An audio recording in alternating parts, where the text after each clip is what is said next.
අනාගත යුද්ධය සිද්ධ වෙන්නේ ගොඩබිමේ නෙවෙයි අභ්‍යවකාශය කිව්වොත් ඔබ විශ්වාස කරනවද?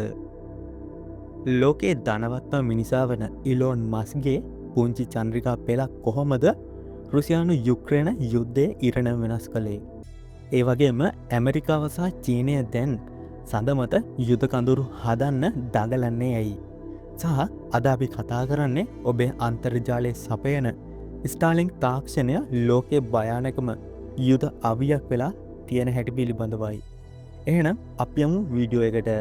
වීඩියෝ එකේ අවසානයේ තෙක් රැඳී සිටින්න කියලා ඔයාලට ආරාධනා කරනවා. මුලින්ම අපි බලමු මොකක්ද මේ ස්ටාලින්ක් කියන්නේ කියලා. ස්පේස් එක්ස් සමාගම මගින් පෘථිවියට ඉතාම ආසන්න කක්ෂයක චන්ද්‍රිකා දහස් ගණනක් රඳවා තිබෙනවා. සාමාන්‍යයෙන් යුද්ධයකදී සතුරා මුලින්ම කරන්නේ සංනිවේදන කුළුණු විනාශ කරන එක. රුසියාව යුක්‍රේනයට පහර දෙද්දී ඒ දේම කළා. හැබැයි ඉලෝන් මස්ක්ගේ ස්ටාලින්ක් චන්ද්‍රිකා නිසා යුක්‍රේනයට දිගටම අන්තර්ජාලය හරහා සම්බන්ධීමේ හැකියාව ලැබුණා. මෙතනදී විශේෂම දේ තමයි මේ පද්ධතිය ජැමප් මගින් අඩපණ කරන්න බැරිවීමයි. යුක්‍රේන ඩ්‍රෝනයානා රුසියානු ටැංකි වෙත නිවැරදිව එල්ල කළේ මේ චන්ද්‍රිකා තාක්ෂණයෙන් ලැබුණු දත්ත හරහයි. ඒ කියන්නේ ඉලෝන් මස්ක්ගේ අතේ දැන් ලෝකයේ ඕනෑම යුද්ධයක් පාලනය කරන්න පුළුවන් රිමෝට් එකක් තියෙනවා කියන එකයි.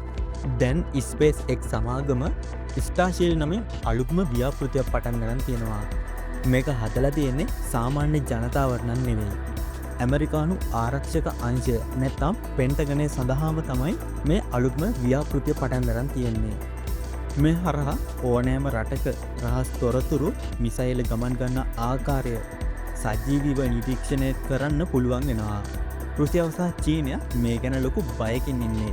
මොකද අහස පුරා පැතිරුණු මේ චන්ද්‍රිකා ජාලයට රිංගන්න හෝ ඒවා විනාශ කරන්න ලේසි වෙන්නේ නැහැ.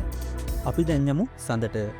ඔබ හිතන්නේ නැති සඳට යන්නේ පර්යේෂණ කරන්න විතරයි කියලා. හැබැයි ඇත්තම කතාව ඒක නෙවෙයි. ඇමරිකාවේ ආර්ටෙමිස් වැඩසටහන සහ චීනයේ සඳ මෙහෙයුම අතර තියෙන්නේ ලොකු තරගයක්.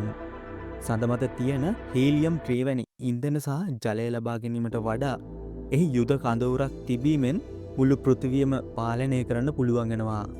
සඳ මත සිට පෘථිවිය ඕනෑම තැනකට මිසයිලක් එල්ල කළොත් ඒක නවත්තන්න පෘථිවියේ තියෙන කිසිම ආරක්ෂක පද්ධතියකට බෑ.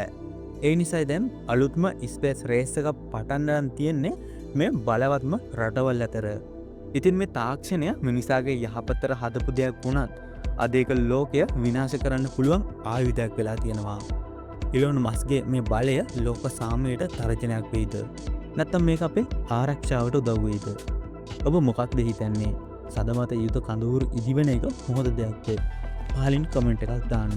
ඒ වගේම මේ වගේ වීඩියෝ බලන්න දිගටම අපිත් එක්ක රැඳී සිටින්න කියලා ඔයාලට ආරාධනා කරන ගම අපි අදට සමුගන්නවා. ඔයාලට සුබ දවසක්.